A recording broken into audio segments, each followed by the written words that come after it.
Okay, now that we have everything hooked up, we need to get DHCP running on this router so that this phone can pick up an IP address. So we'll open the router and we'll hit enter.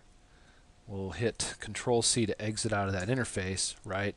And now what I'm going to do is I'm going to go to Conf T to get to global config mode. And what I'm going to do is I'll say IP DHCP pool, right? And I'll make the pool called voice. So this will be my voice or my VoIP pool. All right, IP DHCP pool VoIP. All right, so I have the name for it right there. And now the network 192.168.150.0 255.255.255.0. Okay, and then default router 192.168.150.1. That'll be the router gateway that we're going to hand out, right? The network's going to be 150. Okay. All right, that looks good. There's our router. Okay, and now we'll put in a question mark now, raw DHCP options. Notice this one right here. So what we're going to do is we're going to say option and then a number DHCP option code, and this is a special code for the VoIP, the voice over IP configuration. So we'll say 150 space IP 192.168.150.1, which of course is the IP address of the router.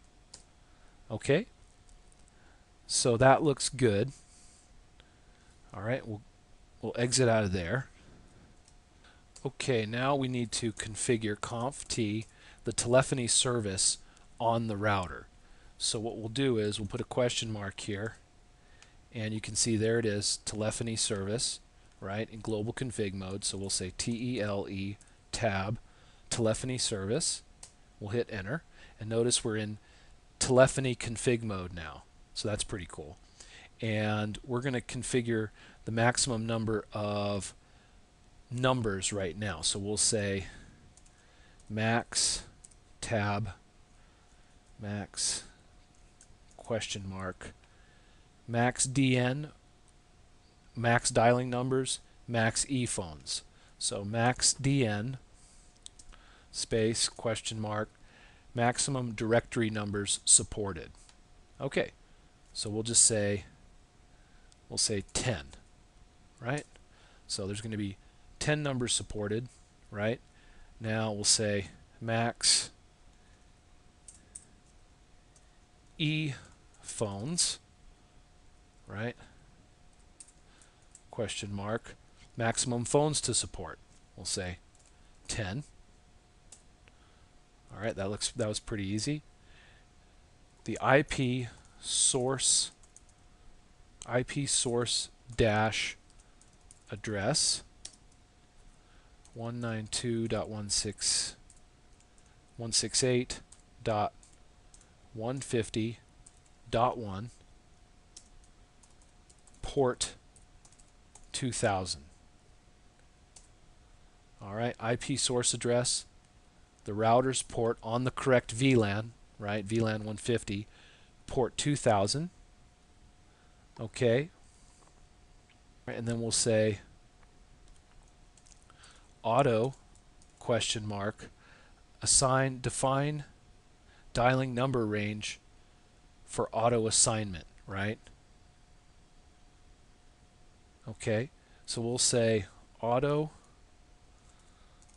assign and then a question mark start DN tag, starting dialing number tag. So we'll say 4 question mark 2 question mark, let's say 429. All right.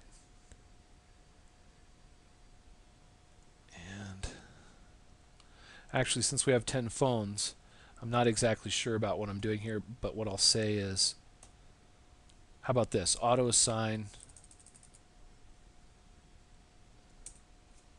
1 to 9. Okay, that looks good. Okay, now that we've configured the router, we're all done with the router, but I created on the switch this access port for VLAN 150 for this telephone, but I actually need to change it from just an access port to a voice port on this switch. So I misconfigured port FA020 on the switch, and I need to redo that. So what I'll do is I'll go into the switch, and I've got the switch right here, and I'll do a conf t, right? And I'm going to say interface FA0/20, right? And what we did before is we said switch port mode access, and that's good, right? That's fine. We did that, right? Switch port mode access, no problem. But then afterwards, we did switch port access, and then we said VLAN 150. But we can look in here and we could say, all right, and I'm going to no that out. So no switch port. I'll reverse that. No switch port access VLAN 150. And then what I'll do is I'll say instead what I want to do is switch port,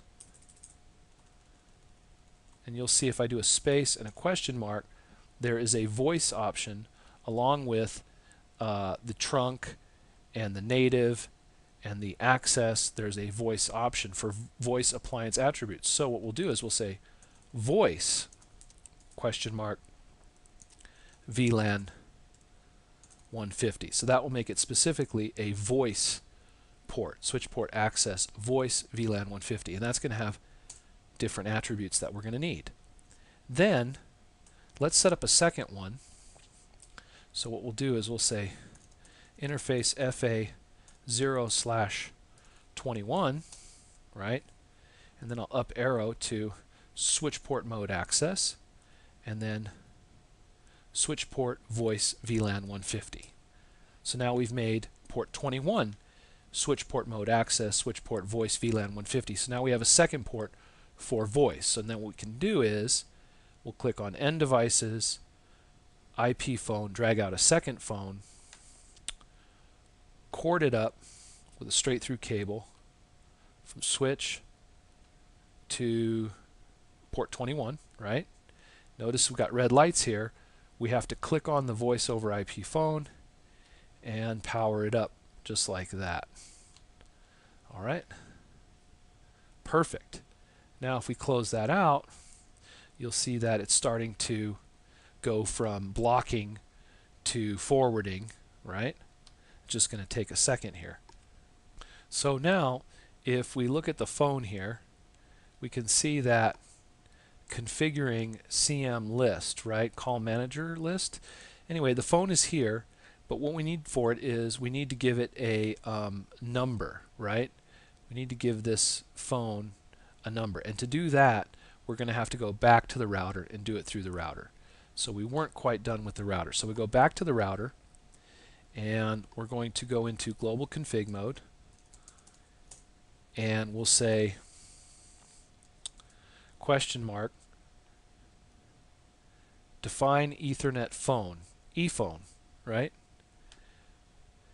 ePhone directory numbers, right? So that's what we're going to use. So we'll say ePhone dash directory number space question mark, and then the tag. So we'll say 1, right? And now we need to give it a phone number. So we'll say number 62001. All right? And we'll hit enter, right? And then we'll say, notice the phone just registered, right? Okay. Then what we'll do is we'll say ePhone directory number 2, right? And then we'll say number 62002. And we'll do that. And hopefully that will give the number to the second phone. You see here an IP address just got handed out. So now if we look at these phones, we'll go back to the phones. You can see here our first phone has a number 62001, right? Picked up that number, right? Also, it picked up an IP address. If we hover over it, maybe we can see it. This has picked up an IP address. He's located 150.2, right? It's got the gateway. It's got the line number. You can see all this information. And then the second phone, we hover over that one, and it's picked up an IP address, and it's got a different phone number. If we click on this one, right, we can see its phone number right here. And so now what we can do is we can dial, let's try this out here, 62001, and then pick up the phone, and it's ringing out, right? We'll go to the other phone, and you can see that it's got a phone call from 62002. We can pick it up, and we're connected. It's pretty cool. Okay, let's hang it up. All right, we've hung up the phone, and let's dial the other number. So we'll say 62002, right? And pick up the phone. It's ringing out. Pick up the other phone, and you can see that it's got a phone call from 62001. All right, that's it.